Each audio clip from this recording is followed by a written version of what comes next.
Hello and welcome to a short video on adding linear expressions. To start off with, let's review a definition really quickly of what a linear expression is. A linear expression is an algebraic expression in which the exponent of the variable is 1. So if you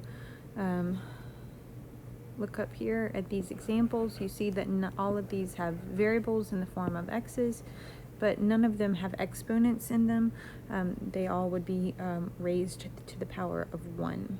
Okay, so let's take a look at some examples here. This is very similar to combining like terms.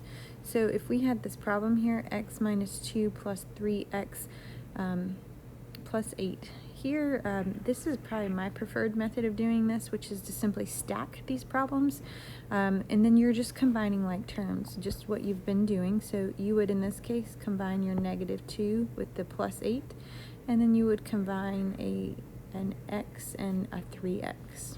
So let's work one of those out here.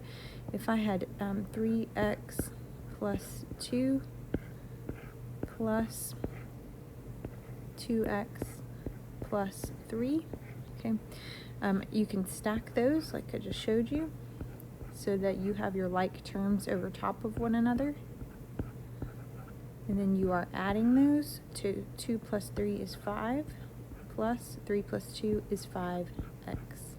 We cannot combine the 5x and the 5 because they are not like terms.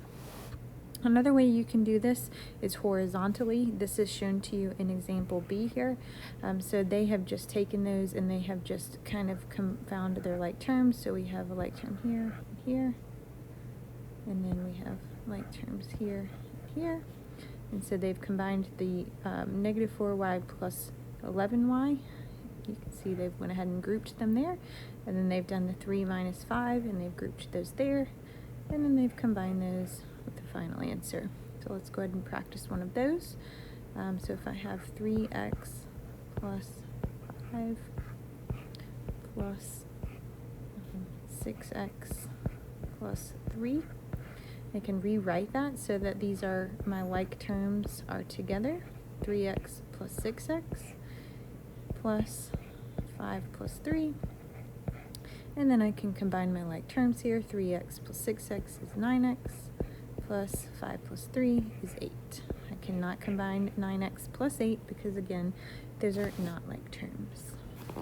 I'd like you to pause the video right now, and I'd like you to, on your own, attempt to solve number 1 and number 3. Make sure you pay close attention to 3 because there is some distributing you'll need to do first.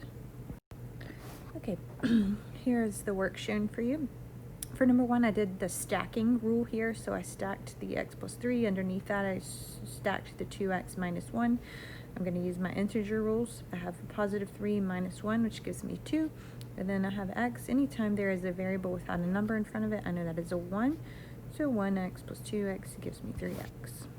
For the second one here, number 3, I went ahead and distributed here before I wrote this down. And then I rewrote, putting my like terms, grouping them together. So I took my 4 from here, my 6 from here, and I grouped that first. And then I took my negative n and my negative 10n and grouped that there, which gave me an answer of negative 11n plus 10. All right, I hope you have enjoyed this video. Thanks for watching.